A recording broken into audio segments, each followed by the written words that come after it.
Ya Nabi salam alaika, Ya Rasul salam alaika, Ya Habib salam alaika. A'udzubillahi minasyaitonirrajim. Bismillahirrahmanirrahim. Assalamualaikum warahmatullahi wabarakatuh. Perkenalkan, nama saya Randy Saputra, IG-nya @ustadzrandyurs. Hal yang pertama saya ingin sampaikan sebetulnya terkait dengan antisipasi kita ya menyikapi COVID-19 ini. Kita berhusnuzan kepada Allah. Allah Subhanahu wa taala tidak menjadikan kita seperti Iran dan Italia dan Wuhan. Maka dari itu di tengah gejala ini kita sudah melihat secara nyata dampak ekonominya terjadi. Sedikit banyak membangun kepanikan di masyarakat. Jadi begini Bapak Ibu sekalian, kalau kita kemudian menghadapi sesuatu kan ada namanya manajemen risiko. Apa itu manajemen risiko? Kita harus bersiap dengan risiko yang terburuk. Jadi selain kita optimis, kita juga harus punya mitigasi plan-nya. Dalam kekacauan seperti ini sebetulnya disinilah sebetulnya momen dan waktu di mana aktivis masjid ya menunjukkan kepemimpinan dan menunjukkan pelayanannya kepada umat. Kuncinya sebetulnya sekarang ini ada pada manajemen populasi. Jadi jangan bebankan populasi 271 juta ini pada pemerintah pusat ya. Maka dari itu ya, sistem ketahanan itu kan harus dipecah per klaster. Maka kita punya sistem ketahanan negeri ini namanya masjid sebetulnya, karena masjid ini ada di 1 juta titik populasi ya. Dia menyebar di hampir seluruh negeri. Anggap sepertiganya sehat ya, 30% lah, itu kurang dari sepertiga, hanya 0,3. Kita punya 300.000 titik masjid yang relatif ada pengurusnya ya, mereka bergerak, mereka punya kepanitiaan, pernah punya kepanitiaan kurban, mereka punya grup WA. Nah, maka dari itu penting bagi kita untuk kemudian memfokuskan koordinasi ini, titik-titik koordinasi ini pada masjid. Kalau 300.000 masjid itu sehat, itu cukup untuk kemudian ngopenin atau kemudian handling 1.000 jamaah atau 250 KK.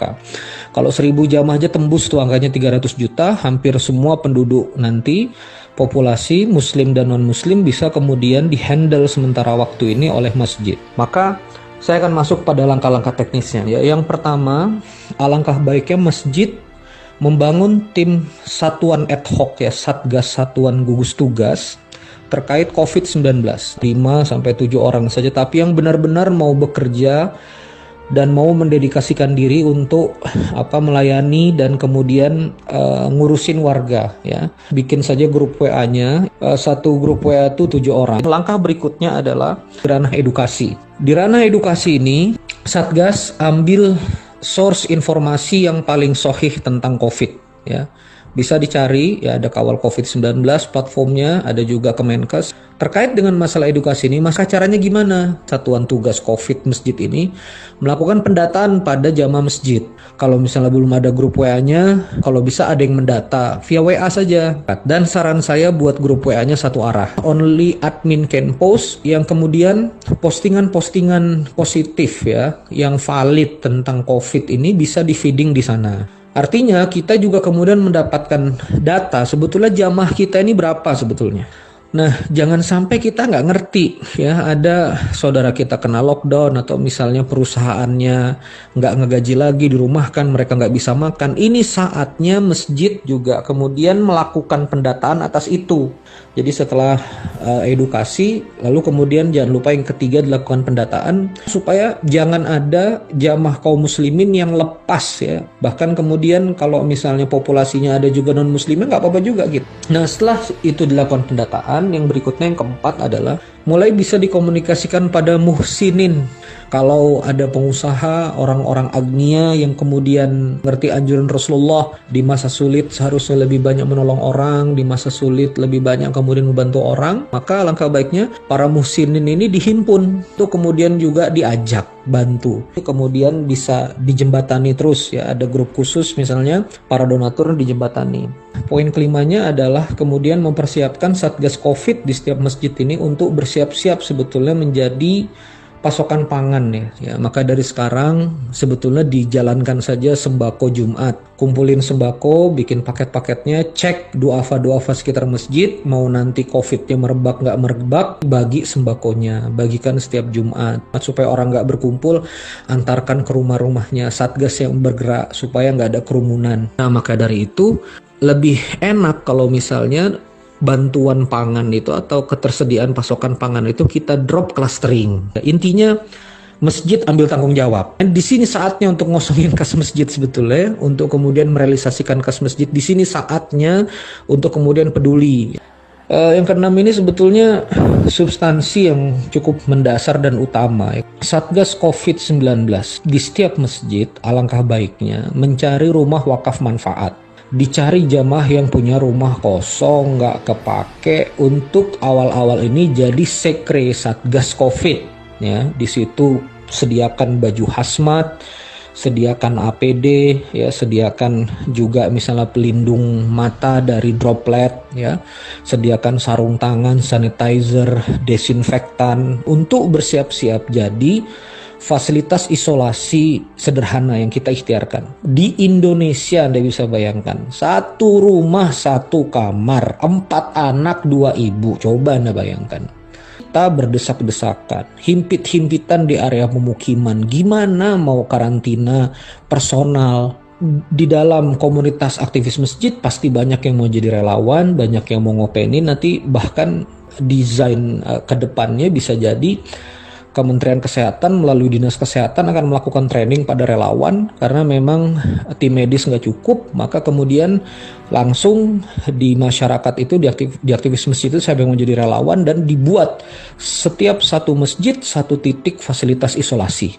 Gimana ventilator, gimana kemudian ini semuanya wakaf, ya. Para muhsinin kan kita sudah punya data donatur, yaitu wakaf. Atau setidaknya nggak usah itulah, alat infusan setidaknya, atau misalnya selimut karena menggigil kan, lalu kemudian bed, itu nanti wakaf dari masyarakat. Wakaf manfaat itu nggak harus rumahnya balik nama, akadkan saja ini saya pinjamkan ke masjid 1 tahun. Selesai COVID jadi rumah tahfiz bisa, jadi untuk sekretariat masjid bisa, jadi TPA masih bisa. Ini juga suara saya bagi para muhsinin, insya Allah, masya Allah, tabarakallah, semoga bapak-bapak yang punya rumah banyak, yang punya dana banyak, rumahnya kosong itu disiapkan Pak, diserahkan sama satgas masjid. Nah kemudian begitu lapang taruh bed gitu untuk siap-siap. Andai kan nggak butuh relawan medis dari masjid, dinas kesehatan sudah punya solusi. Oh, di sini ada kantung-kantung pelayanannya. Yang ketujuh, afwan sekali, kita siapkan tim fardu kifayah. Maka yang punya mobil nggak kepake, segera ubah jadi ambulan. Umumkan ke jamaah, ya, masjid yang belum punya ambulan, umumkan ambulan. Kalau memang punya tanah wakaf, mulai sekarang sudah difikirin, misalnya meninggal seperti kita tahu dikuburkan, maka kebutuhan lahan, kebutuhan fardu kifayah dari sekarang kita mulai harus persiapkan. Jangan sampai begitu terjadi masjid gagap, betapa malunya kita.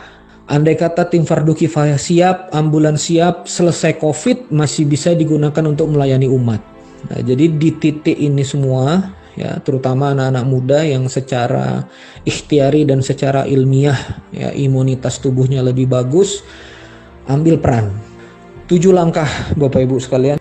Mohon maaf kalau misalnya ini dirasa berlebihan, tapi wallahualam juga. Kalau menurut saya natural saja. Kalau memang ide ini dibaiin oleh masyarakat, dia akan bergerak dan kemudian akan masuk ke relung-relung masyarakat dan dibahas, dilaksanakan. Sederhana. Menurut saya banyak sekarang work from home, banyak aktivis masjid yang nggak ada kegiatan. Sudah saatnya ini diambil peran. Ini celah kepemimpinan lokal bagi antum untuk membuktikan antum sebetulnya pantas mengelola masyarakat atau enggak. Kalau ini sulit ya sulit. Merdeka dari Hindia Belanda juga sulit, tapi Cokroaminoto berbicara belasan tahun lamanya. Ya, Persia Romawi ditutup juga sulit, tapi Rasulullah di perang Tabuk bergerak, ya.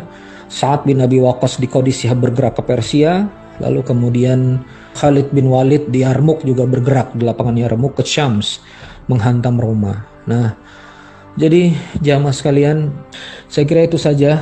Terakhir kita minta kepada Allah Subhanahu wa taala, semoga Allah Subhanahu wa taala menolong kita semua. Terima kasih bagi sahabat yang sudah mendengarkan paparan ini. Semoga Allah Subhanahu wa taala mencintai antum. Terima kasih. Wassalamualaikum warahmatullahi wabarakatuh. يا نبي سلام عليك يا رسول سلام عليك يا حبيب سلام عليك صلوات